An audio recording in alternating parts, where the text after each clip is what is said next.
Et bienvenue dans la Voilà, conférence de Marguerite presse. et Julien, un scénario devenu enfin un film signé Valérie Donzelli. Bonne conférence de presse à tous. Voilà. Mais c'est un petit supplément. Voilà, merci beaucoup.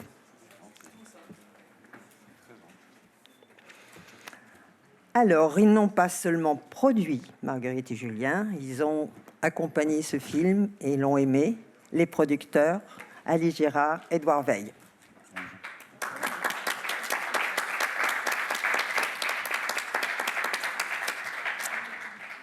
Elle devient la jeune indispensable du cinéma français.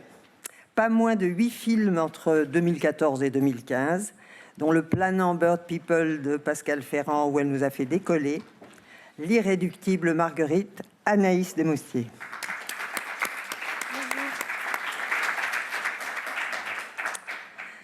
Dans son premier film, La Reine des Pommes, elle lui donnait pas moins de 4 rôles. Ensemble, ils ont engagé et gagné la plus belle guerre de leur vie, avec La guerre est déclarée. Pour Main dans la main, elle a été jusqu'à nous le montrer en tutu rose. Comédien, scénariste, réalisateur, compagnon, parent, Jérémy Elkaïm et Valérie Donzelli.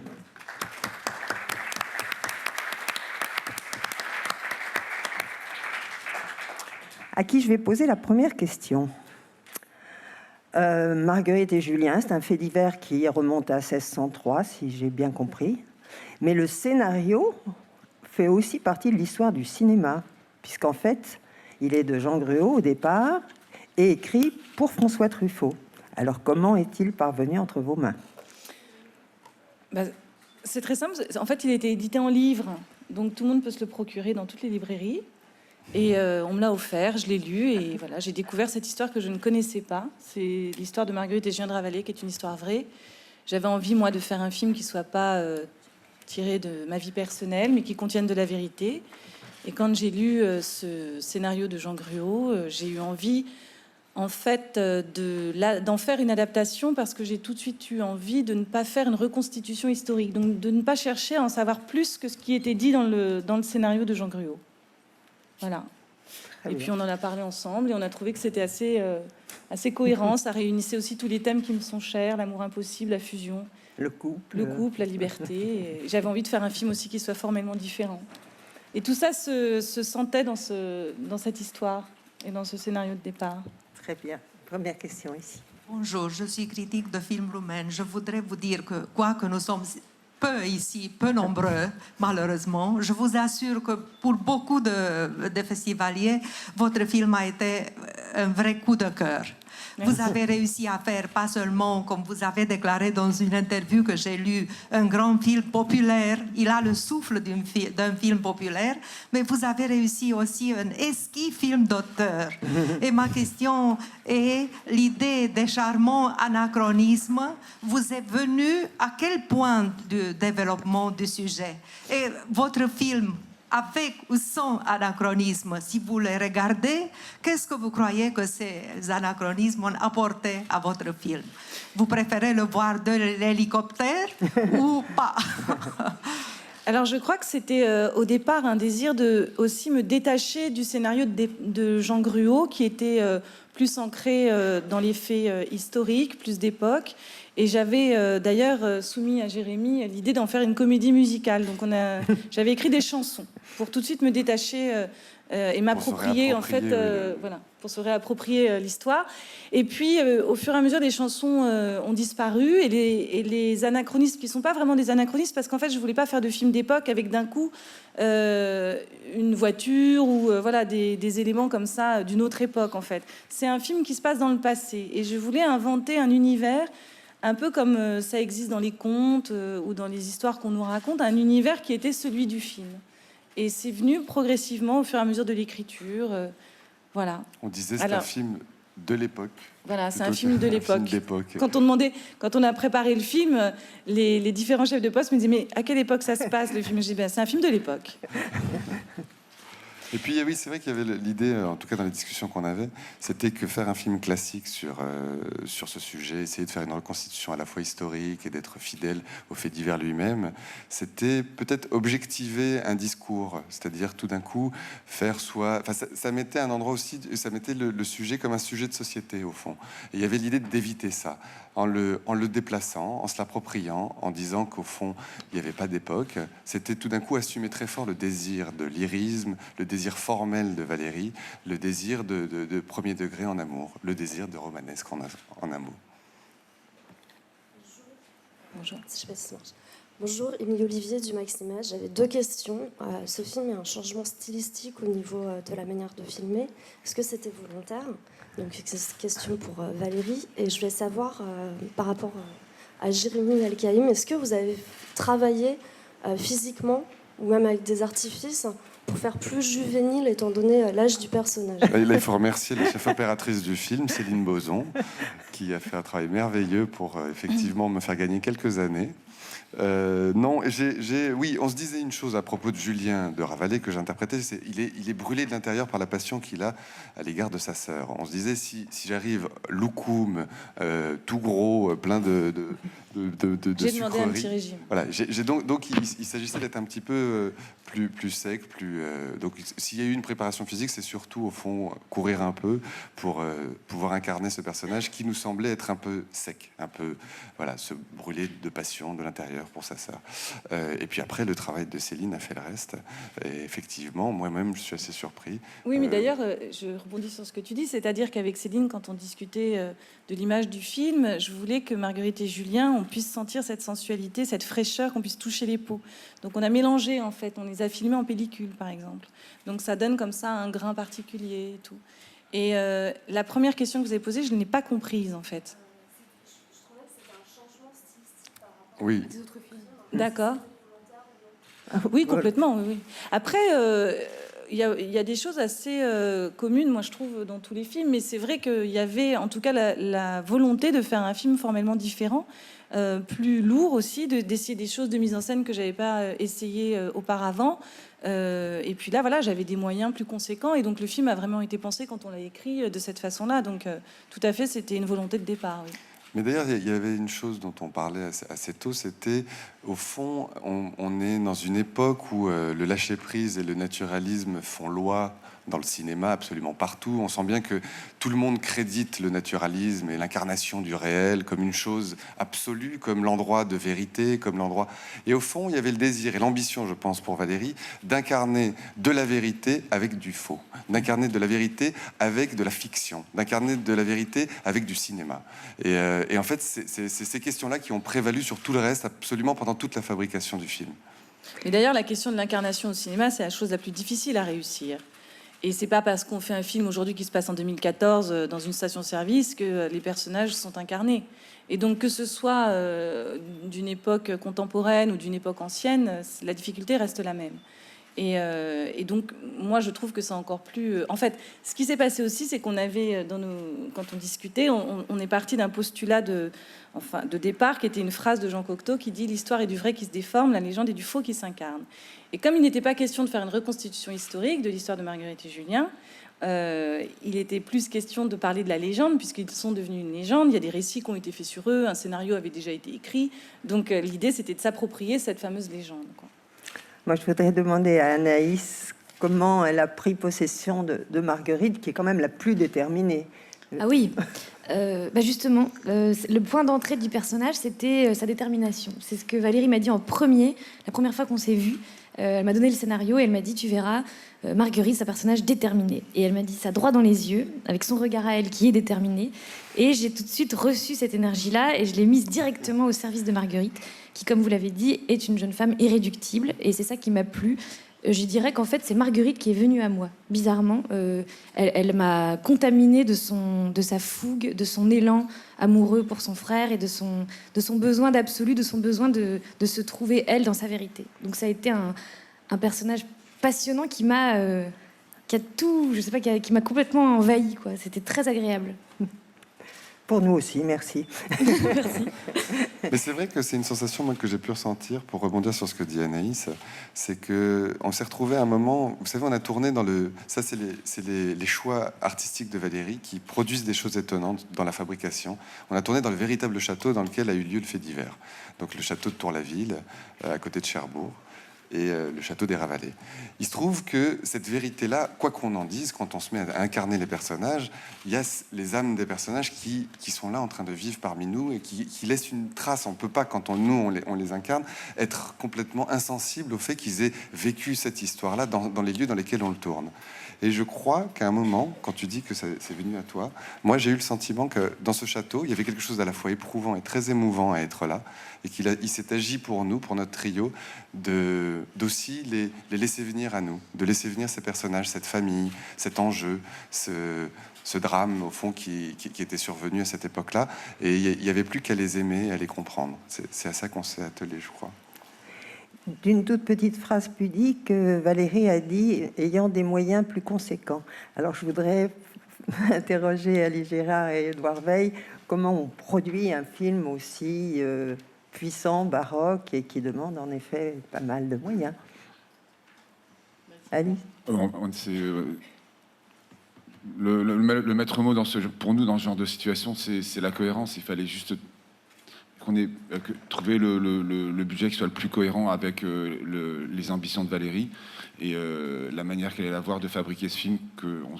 Avec Valérie, on se connaît quand même très très bien maintenant et je comprends vite de quoi elle a besoin. Donc notre rôle à nous, c'est de trouver de lui mettre à disposition ces moyens-là, sans qu'ils soient trop importants non plus. Parce qu'il ne faut pas non plus... voilà. Donc il faut être cohérent et trouver le juste budget pour ce film. Et je pense qu'on y est arrivé. Oui, parce que quand même, pour la première fois, en effet, il y a des châteaux, il y a des chevaux... Oui, il y a plus, oui. Il se passe beaucoup de choses. Il y a du romanesque. Il y a du temps aussi, du temps pour tourner, non ? Ça, c'est un luxe. Oui, absolument. On a tourné 12 semaines, ce qui est beaucoup quand même. Et puis il y avait une volonté claire et comprise par nous de Valérie de tourner le film en 35 et en vidéo pour des raisons très précises qui sont un vrai choix artistique. Donc ça, il fallait ça, j'aimerais bien que Valérie nous l'explique un petit peu davantage. Cette cohabitation volontaire du 35 et...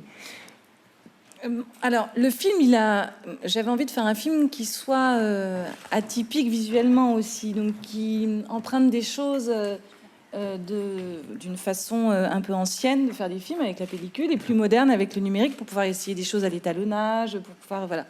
Et puis, en fait, ce qui s'est passé, c'est que la première... alors après, il y avait aussi la question du budget. C'est vrai que tourner en pellicule, ça coûte plus cher que tourner en numérique. Donc tout ça, c'est des choses qui sont réfléchies. C'est des contraintes. Et avec ces contraintes, on essaie de trouver la meilleure équation pour le film. Par exemple, les nuits, on a tout tourné en numérique parce que c'est moins difficile d'éclairer des nuits en numérique qu'en pellicule, où ça demande beaucoup plus d'installation. C'est vrai que je suis pas quelqu'un de très patient, donc j'aime bien que ça aille un peu vite. Et donc en discutant avec la chef opératrice, avec Jérémy, avec Édouard, voilà, on en est arrivé à cette décision importante. Et je regrette pas du tout parce que le film, d'ailleurs, ça crée quelque chose. L'image du film est particulière, c'est pas juste un film bien éclairé, c'est un film qui a une vraie particularité, une vraie personnalité, je veux dire. Alors là, je vais poser une question à Valérie qui est un peu périphérique. Dans Main dans la main, film précédent, comédie plus légère, vous êtes mercière à Commercy et vous avez un frère. Et vous avez avec votre frère un rapport de complicité et de tendresse qui va jusqu'à un baiser qui n'a rien de fraternel.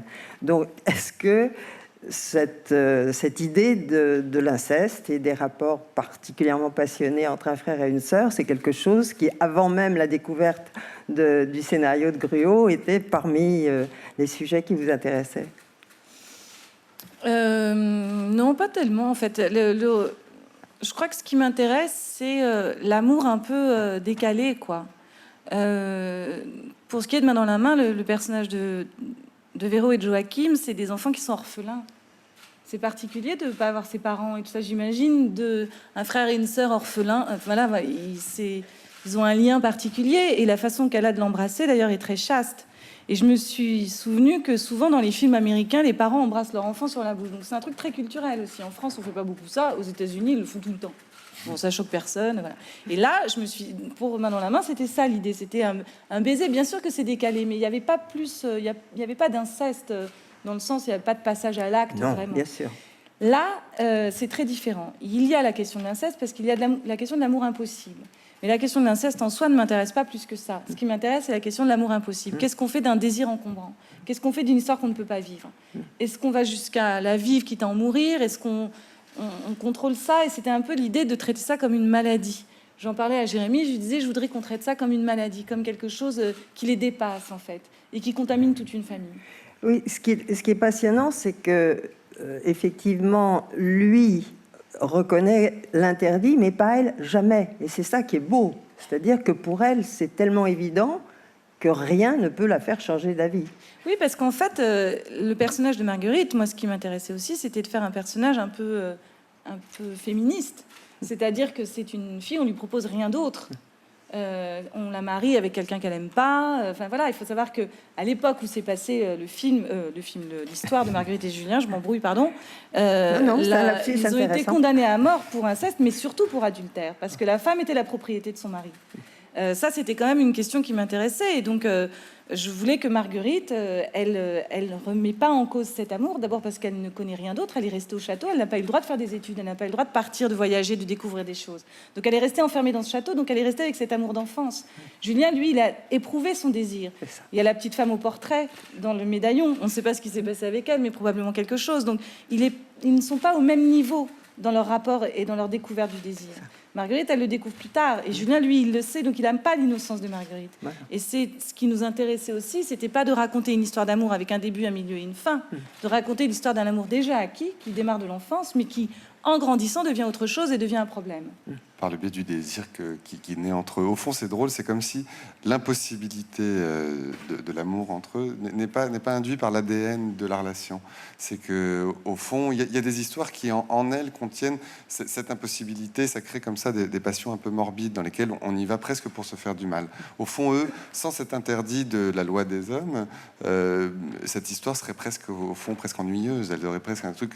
Il y a quelque chose de possiblement épanouissant pour l'un comme pour l'autre. Ils s'aiment comme le ramoneur et la bergère. Il y a quelque chose d'assez joli, assez pur.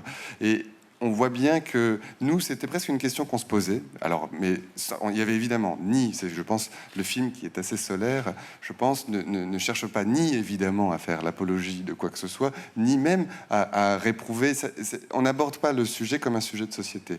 Et donc, il y avait l'envie de poser la question presque naïvement, qu'est-ce qu'on fait de deux personnes qui ont un consentement mutuel pour vivre un sentiment qui les traverse, qui ne les détruit pas dans son ADN. Voilà, c'était une question presque un peu naïve et bête, et on avait envie de la poser en mettant en face d'eux des contradicteurs qui ne soient pas caricaturaux, qu'on puisse s'identifier effectivement à cette famille qui va devoir faire avec ça dans la société. Qui est désarmée. Et puis par le biais de Sami Frey, que moi je trouve absolument exceptionnel dans le film et que j'adore, on met un contradicteur qui n'est pas caricatural. Pourtant, il représente l'Église. On a vu 1000 fois des représentants de l'Église mettre un terme et interdire un amour dans des films romanesques et se dire non, c'est fatigant. Au fond, quand lui s'exprime, on peut s'identifier à lui. On peut se dire mais oui, effectivement, enfin c'est totalement impossible. On ne sait pas pourquoi ça l'est, puisque pour autant, c'est consenti. Disons que les faits de société interviennent de façon beaucoup plus subtile, c'est-à-dire simplement de voir Marguerite à qui on enseigne quelque chose, qui est une chose, qui paraît tout de suite contre nature, presque plus contre nature que ses relations avec Julien. Et ça, vous le faites passer très, très, je trouve, très bien. Oui, parce qu'avec Jérémy, ce qui nous plaisait, c'était aussi de montrer que les parents étaient modernes, qu'ils étaient, pour d'ailleurs dans le scénario, tu te souviens, il y avait des grandes scènes de discussion avec Madame de Ravalais qui revendiquait des choses et tout ça, qui après, dans les différentes versions, ont été raccourcies. Et voilà.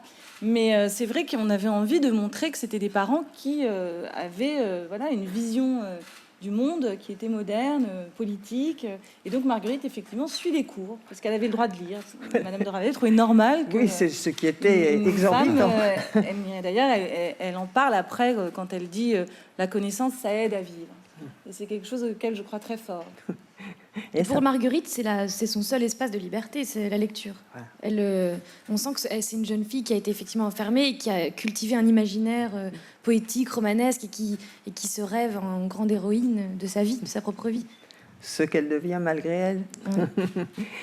Est-ce que la fin, qui est absolument déchirante et qui a ce coup de théâtre sublime de la mort de Marguerite avant Lâche, était déjà dans le scénario, ou est-ce que c'est quelque chose que vous avez rajouté? Oui, je m'en doutais. Non, c'était pas dans le scénario, ça c'était voilà. Notre idée, notre invention. Voilà. Eh ben, mais il y en a beaucoup des choses.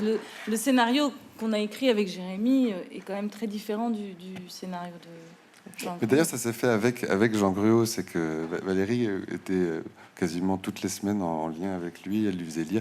Et il avait une joie, une fraîcheur dans son rapport au travail de Valérie qui était absolument spectaculaire. C'est-à-dire qu'on a eu un Jean Gruaud d'une fraîcheur étonnante, sans aucune... Enfin, on se dit parfois précisons que Jean Gruaud a 90 ans. Voilà, mais comme quoi, la jeunesse n'est pas une époque de la vie. Et merci de me le dire. Voilà, c'est bien un état d'esprit. Et donc, nous avons eu affaire à un jeune. Mais au-delà de ça, il était réjoui de voir Valérie s'emparer, mais avec aucune révérence particulière, de son scénario. Et le dialogue qui se faisait entre eux était réjouissant. Et d'ailleurs, il joue sur dans les le inventions. film. Mais oui. Ouais, On l'a eu au téléphone tout à l'heure. Il me disait: ah, j'ai une formule pour le film. C'est un film solaire, contrairement au film crépusculaire. Très bien, nous achetons la formule de Jean Gruaud. Oui. Et est-ce qu'il vous a rappelé comment il avait proposé ce scénario à François Truffaut, pour qui il a fait le scénario de ce 6 films, dont Jules et Jim, bien sûr. Et pourquoi Truffaut ne l'avait pas accepté? Est-ce qu'il l'explique? Alors, c'est marrant parce que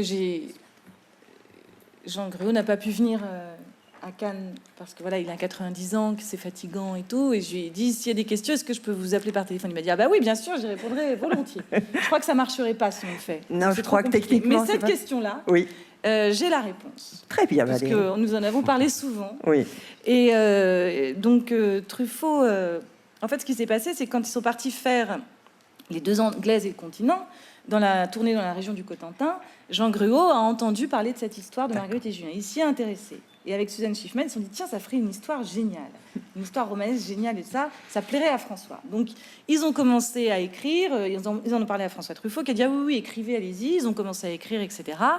Et est sorti le scénario Les Enfants Rouges, l'histoire de Julien et Marguerite, ou Les Enfants Rouges, qui est le livre qui a été édité, qui était le scénario de départ, avec les annotations de François Truffaut, etc. Et puis c'était en 73. François Truffaut n'a pas eu envie finalement de faire ce film parce que c'était les années 70, libération sexuelle, et que Louis Malle avait fait un film sur l'inceste.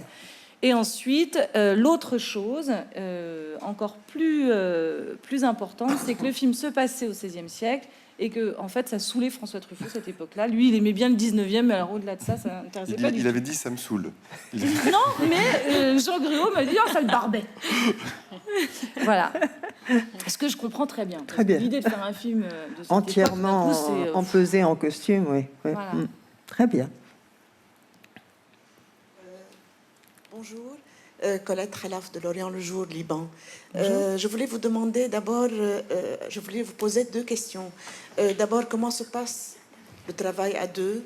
Est-ce que c'est un travail en miroir? Comment... Vous parlez du travail avec Jérémy? Oui, dans la réalisation. Et est-ce que, parce que ce film allait être donné à François Truffaut, que vous vous êtes inspiré un peu des petits mécanismes de François Truffaut dans la réalisation?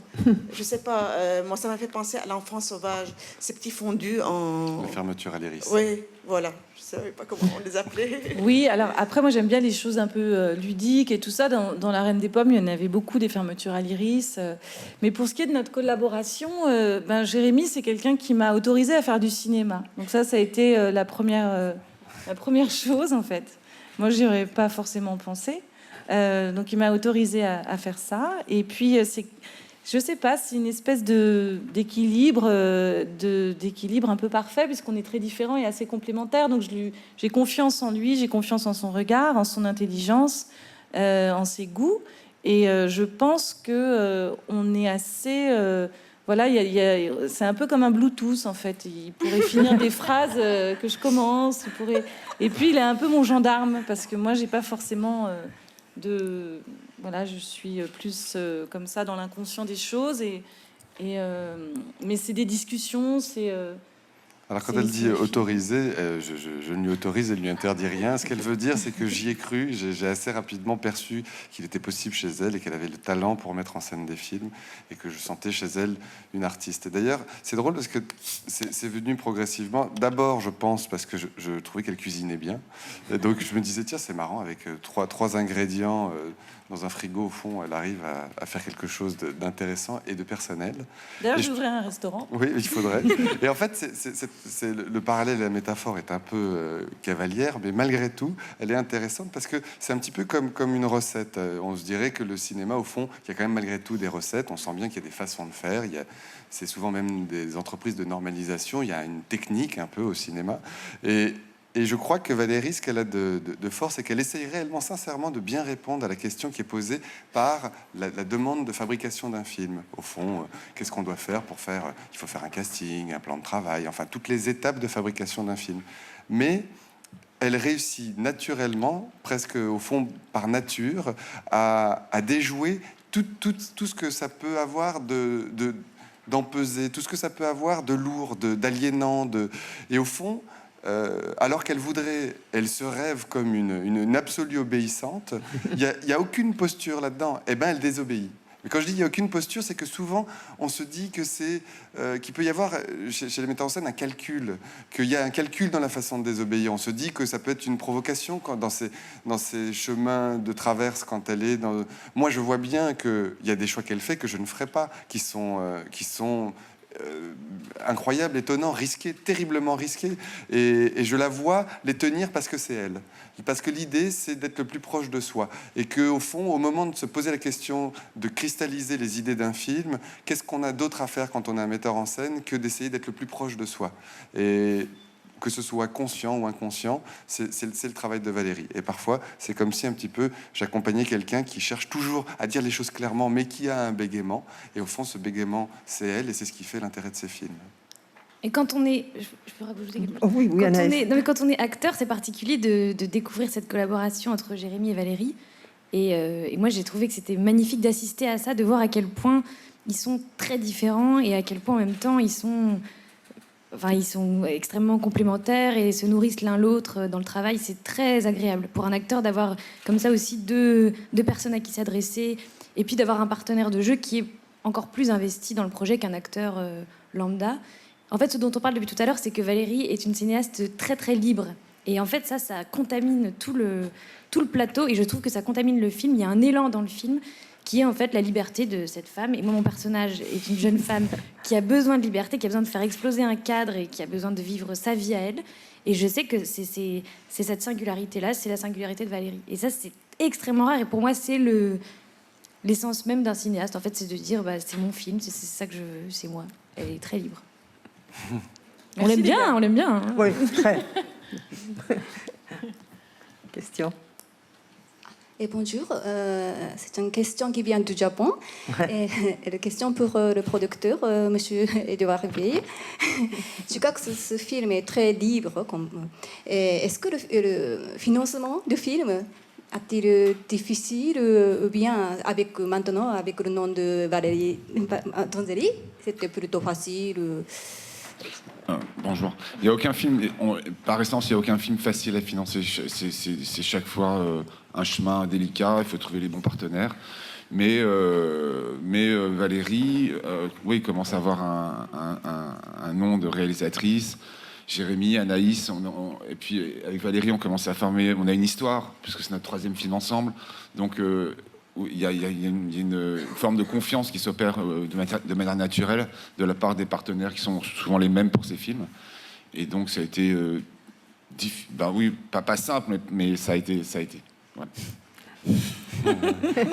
Il est très fort, en fait. Très modeste, parce que lui et Alice ont fait un travail sur le film qui était exceptionnel. Nous savions que le film, enfin dans les discussions qu'on avait avec Valérie, qu'il fallait le voir de façon ambitieuse, et que cette ambition-là, effectivement, elle a un coût. Je crois que vraiment, on peut dire dans ce film-là que je le dis sous ton contrôle, Oui. l'argent est très fort dans le film et dans sa fabrication, qu'il se voit d'une certaine façon. Et voilà, moi j'ai eu le sentiment qu'on avait de la chance d'être avec Édouard et Alice. Non, mais moi j'ajouterais aussi que ce qui nous a aidés pour financer le film et le produire, c'est l'enthousiasme et l'élan qu'on a eu tout de suite de la part de Wild Bunch, le distributeur de films. Et ça porte une production pour après réussir à monter le film. Donc l'équipe de Valérie et l'enthousiasme du distributeur, c'est ça qui nous a porté. Oui, d'ailleurs, c'est vrai que c'est un esprit que nous aimons, enfin l'esprit de famille, l'esprit de clan, qui je crois est un esprit qui existe effectivement chez Wild Bunch et qui à la fois protège, parce qu'on se dit ils sont prêts à nous accompagner dans nos folies, enfin dans la folie de Valérie, ce qui n'est pas toujours fréquent, et ils le font vraiment fort, et ils le disent fort. Je me souviens d'un SMS qu'envoyait Vincent Maraval à Valérie pendant la fabrication du film, pendant le tournage. Il lui disait surtout n'hésite pas à nous faire un ovni. Fais-nous un ovni. Ouais. C'est quand même, pour un financier ou quelqu'un qui accompagne le film financièrement, pas toujours une chose qu'on s'attend à entendre. C'est aussi. Hi, Matthew Hoffman from We Got This Covered. My questions for Bonjour, Valérie. j'ai une question pour Valérie. Dans votre dernier film, Déclaration de guerre, vous étiez avec Jérémy. Est-ce que vous avez pensé jouer ce rôle vous-même? C'est ça. Si j'aurais pu jouer Marguerite, si j'avais pu jouer Marguerite. Parce que t'as pas fait ça. Est-ce que l'idée de Non, jouer alors bien Marguerite... sûr, non, mais c'est très intéressant parce que évidemment, je suis beaucoup trop âgée pour faire Marguerite. Ça aurait été ridicule. Mais quand j'ai lu le scénario, j'ai eu envie de jouer Marguerite. Et donc, je voulais trouver. En fait, j'avais envie de faire ce cadeau à une actrice. Parce que c'est vraiment le personnage de Marguerite qui m'a motivée à faire le film. Et je voulais trouver la Marguerite parfaite pour ce film-là. Et la rencontre avec Anaïs a été une évidence de ce point de vue. Parce que, voilà, c'est une actrice exceptionnelle. Mais ça, je pense que tout le monde le sait maintenant. Grâce à Marguerite et Julien, j'avais pas vu les autres films en fait. Mais ce que je veux dire, c'est que ça a été pour moi une rencontre comme si Marguerite était... Enfin, d'ailleurs, j'ai du mal à dissocier Anaïs et Marguerite. Pour moi, c'est presque la même personne, tellement elle a pris part de ce rôle. Mais j'ai eu l'impression, en découvrant Anaïs, que c'était un peu moi, comme actrice, comme si je me dédoublais, comme si j'avais trouvé enfin l'actrice qui me ressemble, quoi. Et donc, je pense qu'on fera d'autres choses ensemble. Et je pense surtout que j'étais comblée de pouvoir la diriger, parce qu'il y a eu une évidence comme ça dans le travail, où on avait à peine besoin de se parler, on se comprenait très bien. Anaïs a une intelligence de jeu exceptionnelle, et c'était un plaisir, mais vraiment un vrai bonheur d'abord de la filmer, parce qu'elle a une photogénie inouïe, et puis de voir à quel point elle comprenait le personnage. C'est vraiment la rencontre pour moi d'une actrice et d'un rôle. Et c'était voilà, quelque chose d'assez magique. Donc en fait, ça a complètement comblé ma frustration de ne pas pouvoir faire le rôle, parce que j'étais trop âgée. Mais d'ailleurs, le scénario initial, celui qu'on s'est réapproprié, s'appelait Julien et Marguerite. Ouais. Et ça a été une des premières choses importantes, c'était de se mettre d'accord sur le désir de Valérie de se raconter aussi, comme un cinéaste se raconte. Au fond, il est toujours quelque part dans un film, et évidemment qu'elle était très forte dans Marguerite. Et donc, l'appeler tout d'un coup Marguerite et Julien, ça paraît anodin, mais quand même, malgré tout, ça fait une bascule qu'on ressent dans le film, et qui était de faire de Marguerite l'héroïne du film. Bonjour, Laurent Ganassia de Radio Shalom à Paris. Alors, il y a une part très importante qui est faite dans le film à l'enfance, dans l'enfance de Marguerite et Julien, bien sûr, et aussi dans ces séquences de la narratrice qui, dans le pensionnat, raconte l'histoire de Marguerite et Julien, un petit peu à l'image d'un conte de fées. Alors, ces scènes que vous avez multipliées, est-ce que c'était une façon de préserver, entre guillemets, le spectateur qui savait que c'était une histoire vraie, mais qui n'imaginait pas, en tout cas moi, et j'imagine qu'on est beaucoup à le penser, qui n'imaginait pas cette fin atroce, qui pensait que ça allait peut-être bien se terminer, et peut-être cet effet de conte de fées pouvait laisser penser que, effectivement, comme dans la plupart des contes, ça allait quand même bien se terminer. Et surtout, comment on réagit les jeunes acteurs, ces chères petites têtes blondes, quand ils ont connu la fin de l'histoire tragique. C'est-à-dire que le point de départ de cette idée d'orphelinat, c'était de se dire que Marguerite et Julien étaient comme des mythes, comme des légendes, et donc que tout le monde en parlait, qu'ils étaient comme des rockstars en fait, qu'ils fascinaient. Ils fascinaient par leur déviance en fait, par le fait qu'ils s'aiment et qu'ils soient frères et sœurs, etc. Et donc Jérémy, tu t'es dit, il faut que le film soit raconté. Et comme ça, alors, au fur et à mesure des discussions, je me souviens plus dans quel ordre ça s'est fait, mais est arrivée l'idée des orphelines, parce qu'on se disait, voilà, on en parle dans la ville, on en parle, donc le film va commencer comme ça, par la rumeur et tout, les orphelines, puis hop, c'est arrivé du récit dans le récit de cette orpheline qui raconte aux petites filles. Après, elle raconte pas, le film prend en charge le récit complètement sur la fin et elle le raconte plus. Donc on n'a pas comme ça cette tristesse qu'elles peuvent ressentir, quoi. On bascule d'un coup dans la pure fiction du film, en fait. Pour ce qui est des actrices, elles n'ont pas toutes lu le scénario, on leur racontait l'histoire comme un conte de fées. C'est vrai que souvent les contes finissent pas toujours bien, d'ailleurs. Oui, enfin, on sait bien que... Et puis voilà, c'était pas non plus... on expliquait que c'était vu comme un crime et que voilà, ils mouraient à la fin. Mais elles n'étaient pas non plus plus trop. Bizarrement, elles n'étaient pas plus. Non. Au fond, en réalité, si on se souvient soi-même de notre enfance, des histoires terribles et atroces, on en entend, on les perçoit, elles existent, elles sont là, elles sont. Après, là, c'est de les objectiver dans un film, de raconter qu'on leur fait ce récit-là. Ça produit cet effet-là, mais c'est vrai que c'était ce qu'on se disait, c'était d'une certaine façon le raconter en dehors de ce que ça produisait formellement dans le film, qui était donc effectivement de le raconter, donc de jouer avec le récit, le cinéma, la narration. Il y avait l'idée quand même que tout d'un coup, il y avait une dimension presque universelle. C'était dire, ah ben voilà, au fond, on le raconte, ça devient une histoire qui se raconte. Et donc qui contient de l'humanité, enfin qui contient au fond des enjeux qui sont au-delà de ce qui se joue là. Et dans la région de là où on a tourné, dans la région de Cherbourg, c'est quand les gens, les locaux sur le tournage qu'on croisait, quand on leur parle de Marguerite et Julien, c'est vraiment une légende qui est très très importante pour eux. Ils les voient comme des personnages de leur histoire, de leur vie. Ils en sont très fiers, ils les Et adorent. ça, c'est bien traduit dans le film, je trouve, par cette histoire d'orphelinat qui montre que ce sont un peu des héros, quoi. Et comme toujours, je dirais, chez Valérie Donzelli, la vie gagne à la fin. Il y a quand même ce bébé de Marguerite et Julien. Oui, alors ça, pour le coup, c'était dans le scénario de Ah oui. oui. Parce que Marguerite et Julien ont eu un enfant, en vrai. Voilà, cette idée, elle est restée. Mais c'est surtout ce que je trouvais intéressant et ce qui nous plaisait, c'était le fait qu'ils reviennent. C'est-à-dire que on meurt, mais les âmes restent, quoi. Et l'amour, on a beau vouloir le détruire, il est impossible à détruire. Et en fait, on a beau essayer de les tuer, on les tue, on tue les corps, mais on tue pas leurs sentiments. Et voilà, et ils se réincarnent, ils deviennent la nature, ils sont là avec nous, ils nous regardent. Oui, ce poème est très beau.